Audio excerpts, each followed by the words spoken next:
The following videotape is designed to assist you with the installation of your new Nintendo point-of-sale materials.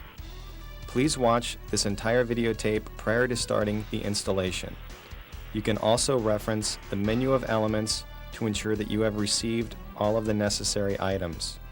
Please check with your regional manager prior to installing these fixtures, as you may need to notify the mall management if you plan on completing this installation after hours.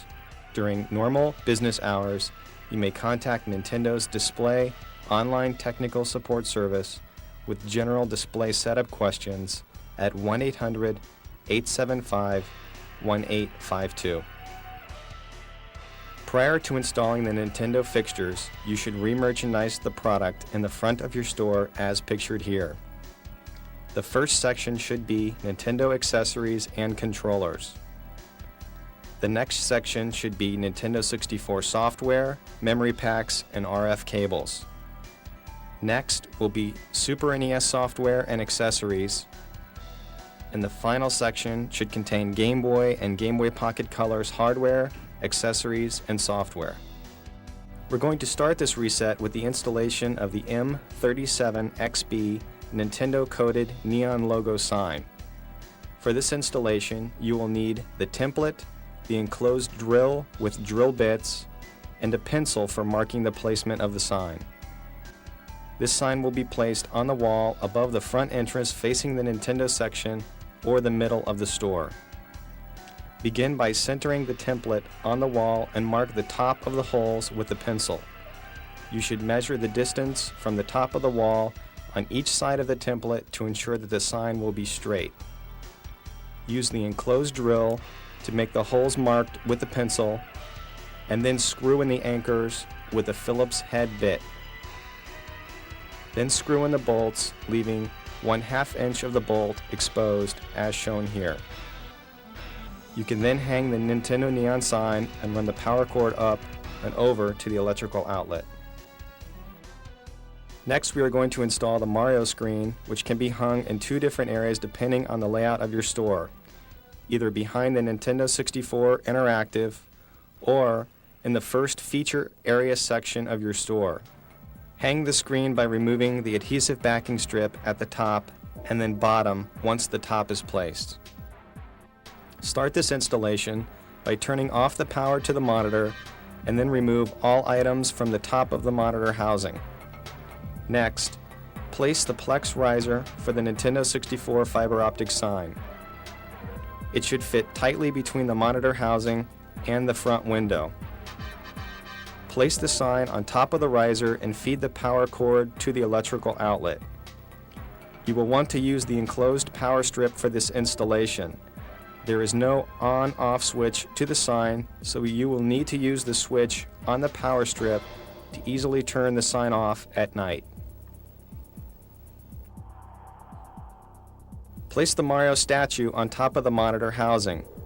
The Star Fox statue, not pictured here, should be positioned at the far end of the Nintendo area or in the window depending on the size of your store.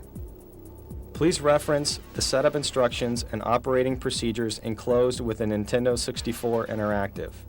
Make sure that the monitor is attached and secured to the metal plate with the enclosed hardware prior to moving the display. Plug the Interactive into the outlet on the wall. In the back of the Interactive, there is a small opening. Reach into the opening with one finger and feel for the on-off switch to the built-in power strip. This is how you will turn the Interactive on and off each day. You can then slide the Interactive into place. You may need 2 people for this installation. Please reference the setup instructions for the Nintendo 64 Interactive. There are 4 valence graphics that need to be installed over the corresponding areas. There is one each for the 4 areas including Nintendo accessories, Nintendo 64, Super NES, and Game Boy Pocket Colors. The signs hang simply by using the hooks designed for your store's slat wall fixturing. Lift up on the bottom of the sign and insert into the top slot, then down and center the sign above the area. Repeat this procedure with the 3 remaining signs. There are 3 graphic panels, 2 for Nintendo 64 and 1 for Game Boy Pocket colors. These signs are to be placed above the valence graphics using the L brackets on the back of the signs. Position this sign flush against the wall and then center the sign on the wall above the corresponding area. You will need the drill with the Phillips head bit for this installation. The wood is soft above the soffit area and the screw should go into the wood easily.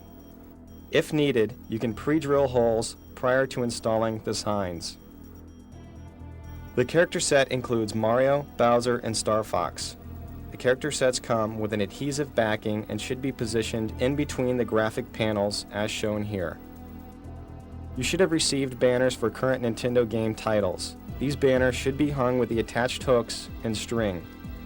Pre-cut the string based on the ceiling height and place the hooks through the lighting grid and angle the banner to the center of your storefront.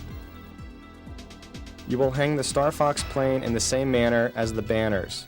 Your plane will have only one string in the center of the plane, which will allow for 360-degree rotation. You may want to use some additional string, as pictured here, to alter the angle of the plane or to keep the position stationary.